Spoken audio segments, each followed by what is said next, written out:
Hi, welcome to normal probability distribution 6-4, the central limit theorem. So again, key concepts. The central limit theorem allows us to use a normal distribution for some very meaningful and important applications. So basically, we're saying that given any population with any distribution, uniform, skewed, or whatever. So if you remember, I don't know if you remember, but let's assume you do, uniform distribution looked like this, and maybe we had a box in it, right? And it went from 2 to 5 seconds or something like that, right? And this was our uniform because it's all the same height. And then we have skewed. So we could have something that looks similar to a normal distribution, except, let me try again. Except it's skewed, this one's skewed to the left, right? Okay, so those are not normal distributions, but using the central limit theorem, we can say that the distribution of the sample means. So you have a population, you take some samples from that population, and you find the mean of each sample.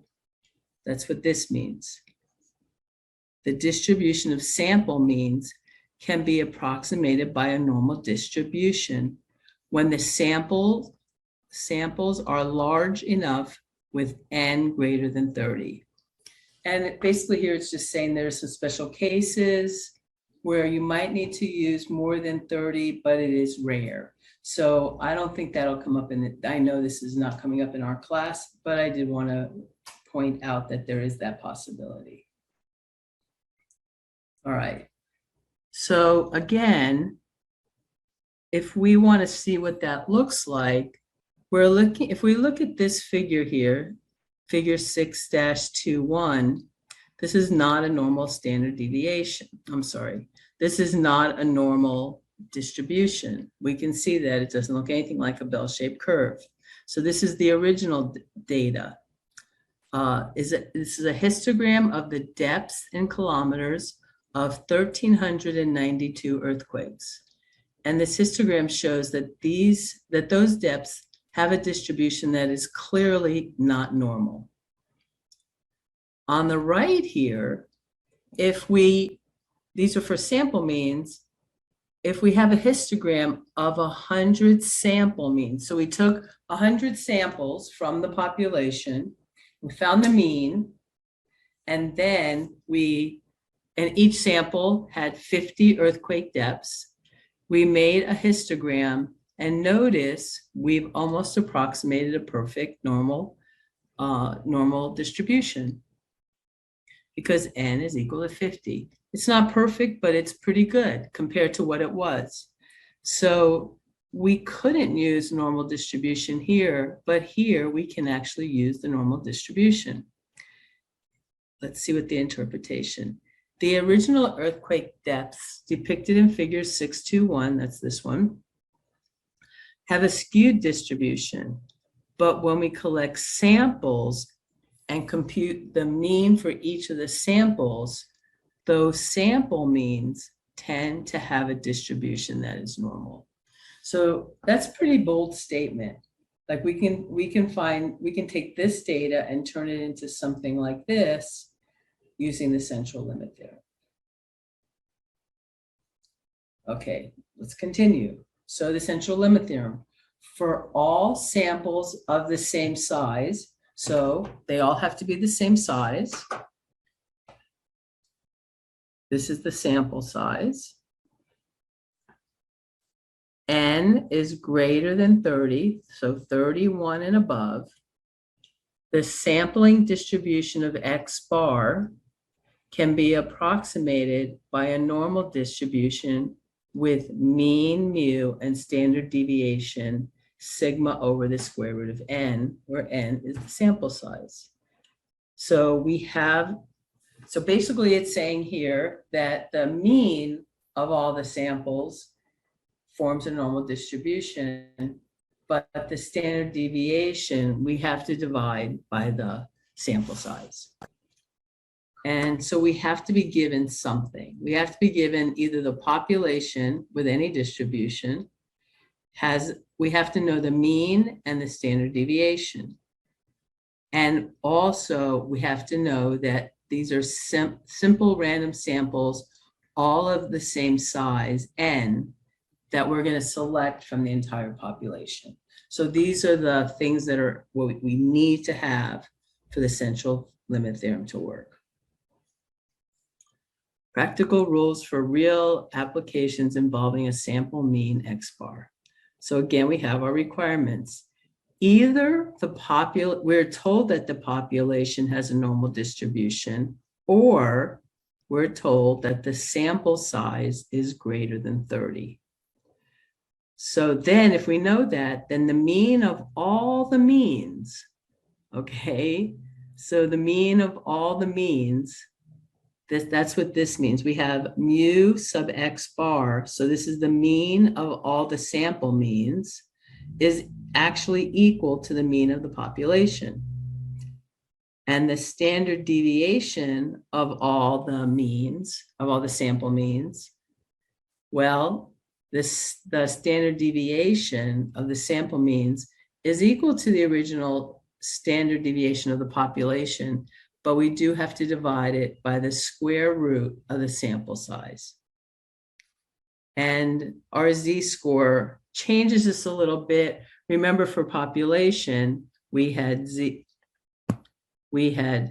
for population, not with samples, we had z is equal to x minus mu over sigma. That's what we saw in the last section. Okay, so if we're given a problem, first we have to do a couple things. We have to check the requirements. So when working with the mean from a sample, verify that the normal distribution can be confirmed, the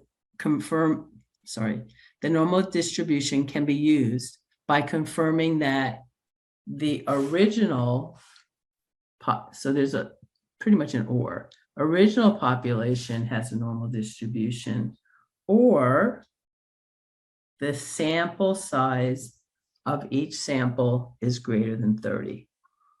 Okay, so for individual values, so we have to figure out if we have an individual value or we have a mean of a sample. So first, determine whether you are using a normal distribution with a single value x or the mean x bar from a sample of n values. So that's different, okay, and we'll see the difference. So for the individual value, when working with an individual value from a normally distributed population, we use our z that we've already used. But if we're talking about the mean from a sample of values, so when working with a mean for some sample of n values, we need to make sure we use the value sigma over the square root of n for the standard deviation of the sample means. And that just changes our z. Instead of sigma, it would be sigma over the square root of n.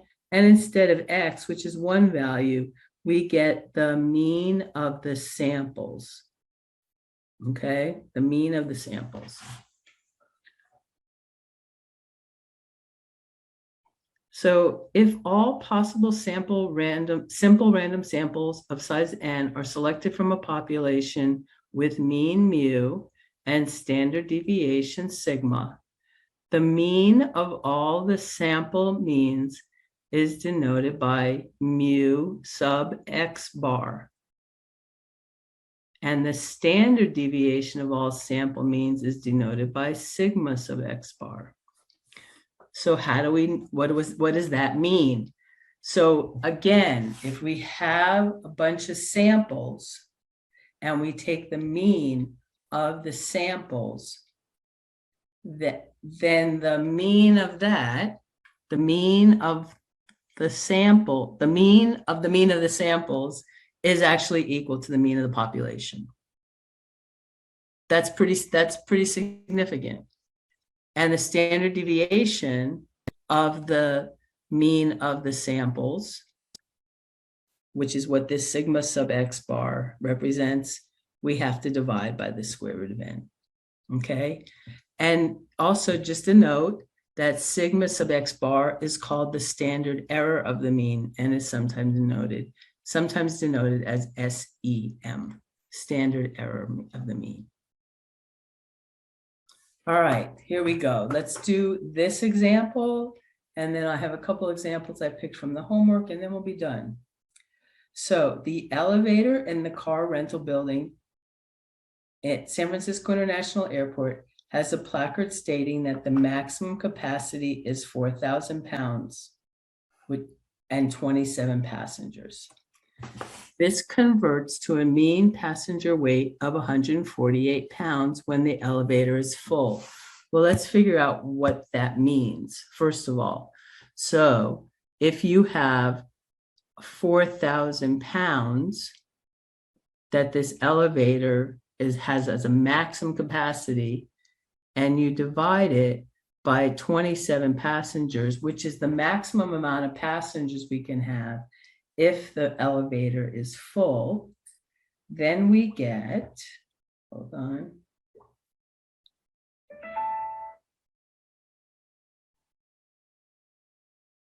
So I'm going to do 4,000 divided by 27. And we get 148.15 pounds. Okay, so we're rounding it to 148 pounds when the elevator is full. We assume a worst case scenario in which the elevator is filled with 27 adult males. Assume that adult males have weights that are normally distributed with a mean of 189 pounds and a standard deviation of 39 pounds, okay? So now A says, find the probability that one randomly selected adult male has a weight greater than 48 pounds. So first we have to decide, can we use just our normal standard deviation? Well, let's see. Yes, because here it says, assume that adult males, here, let me highlight it. Assume that adult males have weights that are normally distributed. So that means for A, I can use just my regular normal calculator. So let's do it. Let me close this. Okay, so I go to Stat, Calculators, Normal. And here, the mean is 189. The standard deviation is 39 pounds. And I want to find the probability that a man has a weight over 148 pounds. I want to know what the probability is that they have a weight over 148 pounds, because if I have 27 adult males piling into an elevator, I want to know what's the possibility that what's the probability that it's going to be more than 4,000 pounds inside of that elevator. And we can see that this gives me a probability of so for A, our probability is equal to 0.8534, okay, or 85.34%. Well, that's a pretty high percent that we're going to have too much weight in that elevator, isn't that? So if we look at the mean of 189 and a standard deviation of 39, and here's 148, a lot of adult males weigh more than 148 pounds. So that's probably not safe, right? I use StatCrunch. So here we're dealing with individual value from a normally distributed population. So we seek the area of the red shaded region in the figure, okay? So first thing we could do is we can convert the weights in using a z-score and get x minus mu over sigma, where we have 148 is what we're looking for, minus 189 divided by 39 is equal to negative 1.05. And we want to find all x values greater than negative 1.05. And this is the value that we get if we convert to a z number first. Here, I didn't convert to a z number first. I just said the mean was 189, the standard deviation is 39, and I want to know what the probability is that these men weigh over 148 pounds or more. And notice we get pretty much the same answer. Probably if I would have taken this z number out to a few more places, they would have been exact, okay? Now we want to go back and talk about B. So I'm going to erase this.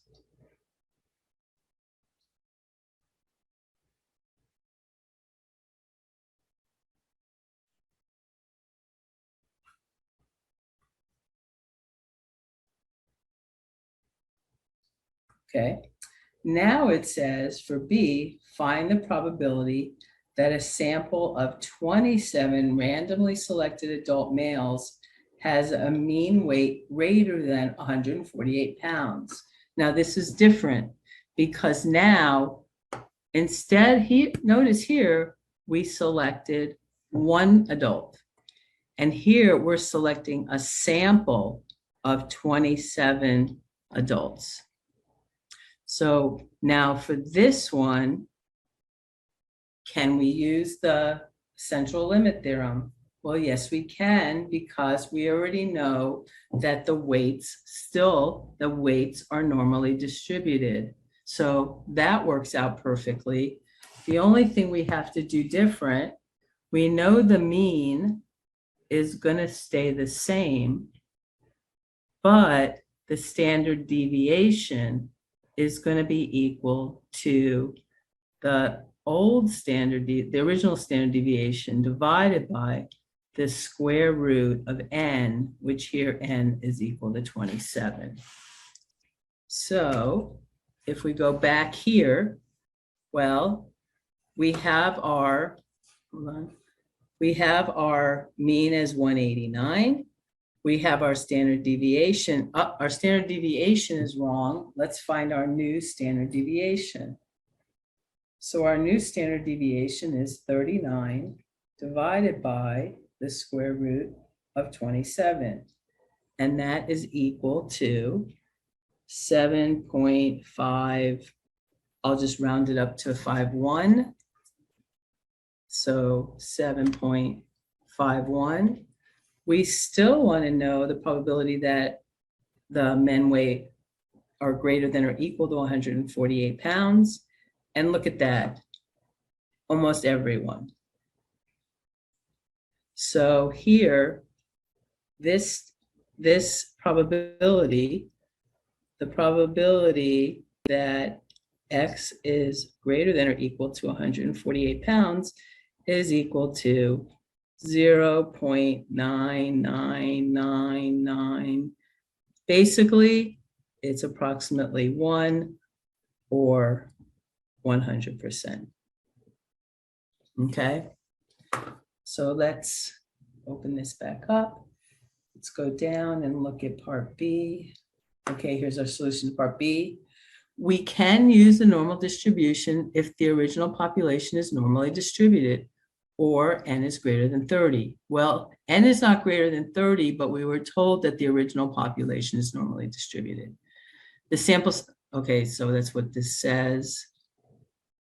So we know it's normally distributed. Because we are now dealing with a distribution of sample means, we must use the different parameters, mu of x sub x bar and sigma sub x bar. And exactly like we said, and here we want to find the green shaded area. So we did, and we got the same value, which is basically 100% of the people, right? So interpretation, there is a 0.8534 probability that an individual male will weigh more than 148 pounds. So if we just pick a man, there's an 85% or 0.8534 probability that that man weighs more than 148 pounds. However, if we select 27 males randomly, notice it goes up to almost 100%.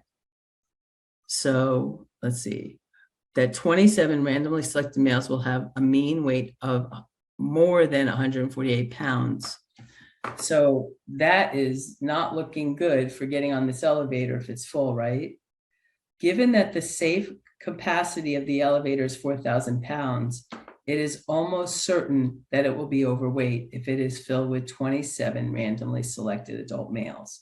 That's important to know. So something went wrong. We should not put safety measures on an elevator, basically, that give us information that's not safe. Okay, and that is what we just found. Let's do one more here. So assume the population of human body temperatures has a mean of, so let's just write these things down as we go, has a mean of 98.6 degrees Fahrenheit, and is commonly, as is commonly believed. Also assume the population standard deviation, so that sigma is equal to 0.62 degrees Fahrenheit.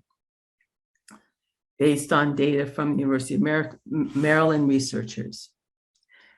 Now, we have to figure out what we're going to use.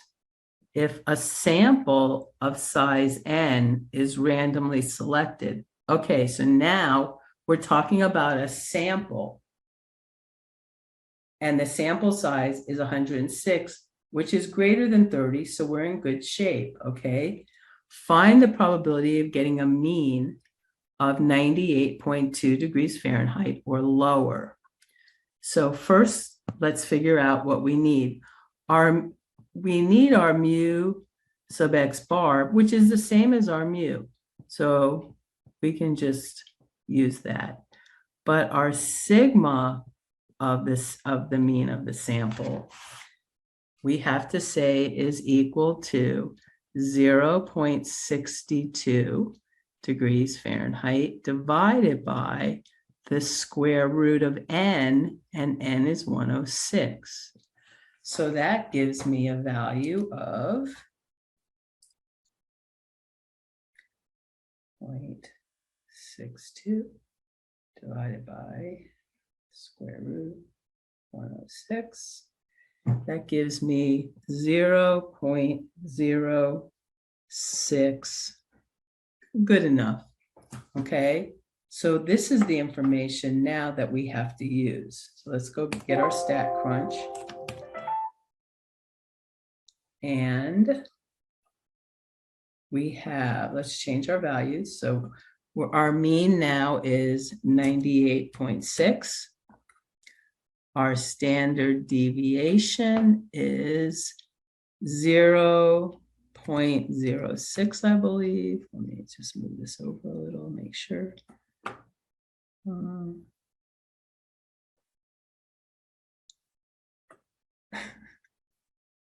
There it is. Yeah, 0.06. And we will want to find out the probability of getting a mean of less than or equal to 98.2. And we hit compute. And that number is 1.3084. What E means is actually scientific notation. It's the same as saying times 10 to the negative 11th power, which is the same as taking this value and moving our decimal place 11 places to the left. So 1, 2, 3, 4, 5, 6, 7, 8, 9, 10, 11.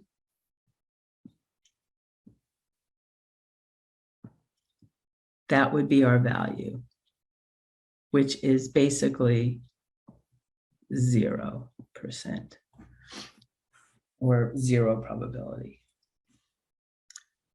So let's see what that means.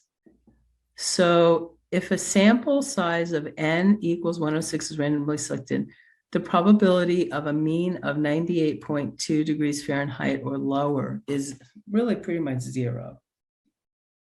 Okay, so that's what that means. Let's see what we have. The next slide, basically the same exact thing.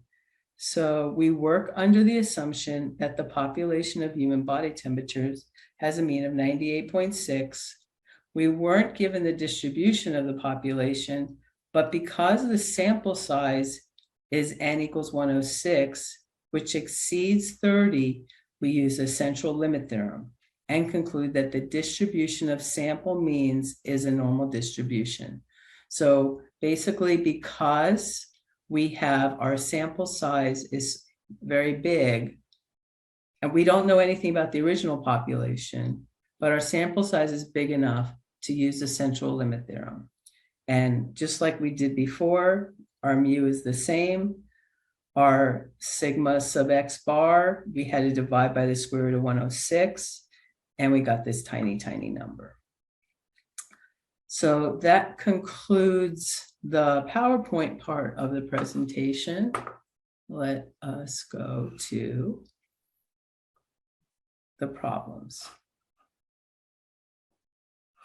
Okay, so number 1, assume that females have pulse rates that are normally distributed. So we already know they're normally distributed, and the mean, and it has a mean of 74 beats per minute and a standard deviation of 12.5 beats per minute. So if one adult female is randomly selected, find the probability that her pulse rate is less than 81 beats per minute. So do we need to use the central limit theorem, or do we just use our regular normal distribution? Well, we can just use our regular normal distribution because we know that this is normally distributed. It tells us right here, females have pulse rates that are normally distributed, and I'm only picking one. So let's go find out. Where did that my stat crunch go? There we go. So I'll start over. Stat normal. And we're going to put in here, because I don't really feel like finding my Z number. I don't need to. And my standard deviation is 12.5. And I want to find the probability that her pulse rate is less than 81 beats per minute. I hit compute. We want this to 4 decimal. 1, 2, 3, 4. The next one is a 6, so I'm going to round up. So the last number, instead of being 2, is 3. And I'm going to check my answer. All right, very good. Now, if 4 adult females are randomly selected, find the probability they have a pulse rate with a mean less than 81 beats per minute.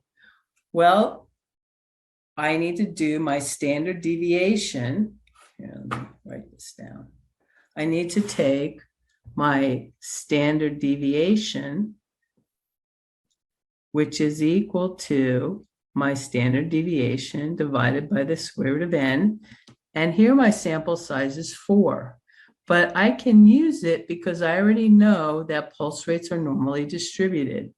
So this is going to equal 12.5 divided by the square root of 4, because I have 4 adult females. So that's just going to be 2. So it's half of 6.5, which I'm sorry, half of 12.5, which is 6.25. So I'm just going to change my number here in StatCrunch. Right here to 6.25. Everything else is going to stay the same. Yes, and I hit compute. And now I have a different value. And my next numbers are 4, so I'm not going to round up.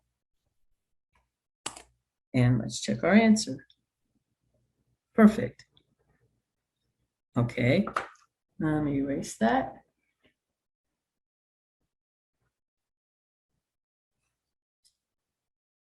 Now, for the interpretation part, let's open it all the way. You can open it now.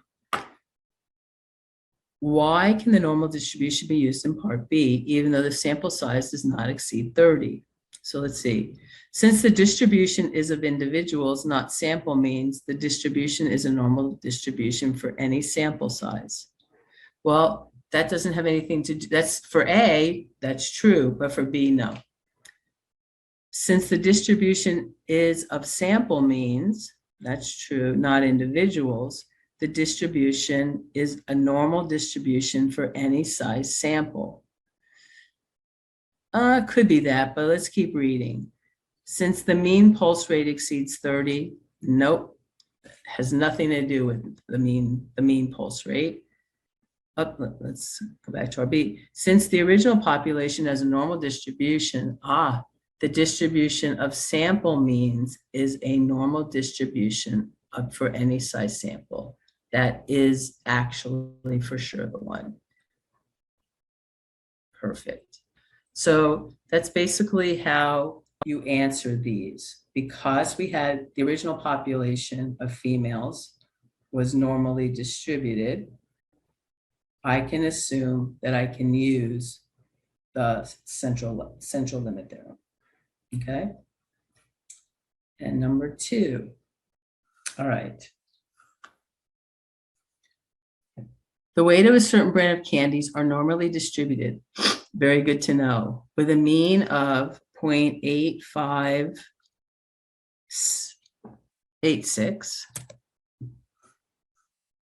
and a standard deviation of 0.512.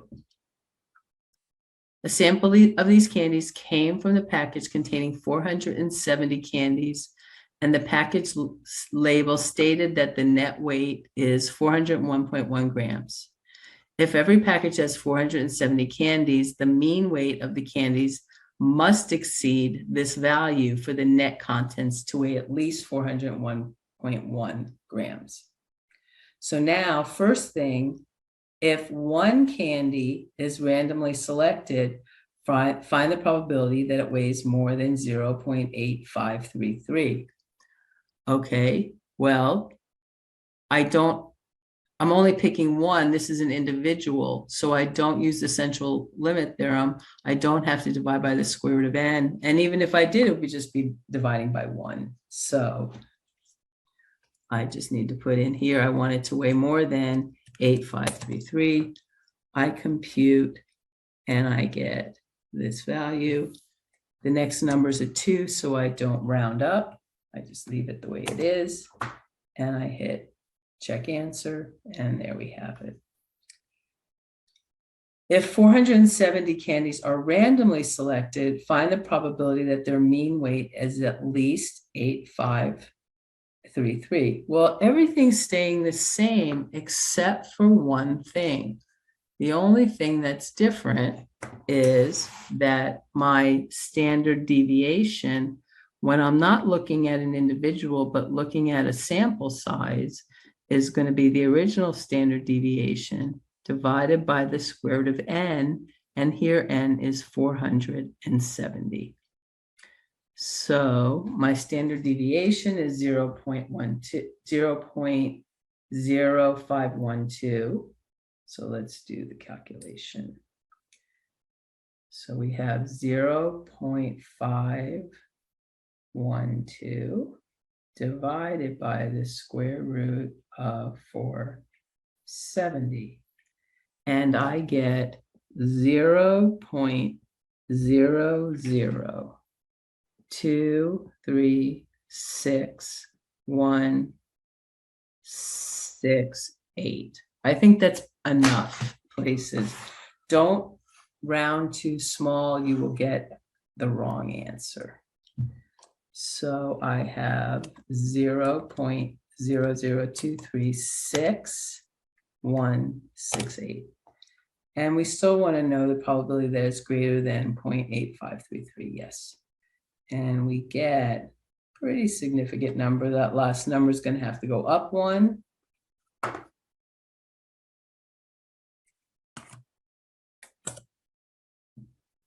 So I check my answer. Okay, good. Now, you need to interpret it. Hold on. Okay. So, given these results, does it seem that the candy company is providing consumers with the amount claimed on the label? Yes.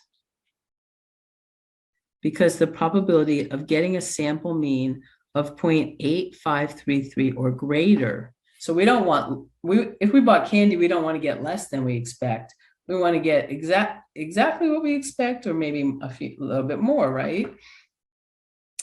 Or greater when 470 candies are selected is not exceptionally small. Okay, so here the probability is, it's very big. It's almost 100% probability. So we should be getting what we pay for. Let's check our answer. Fantastic.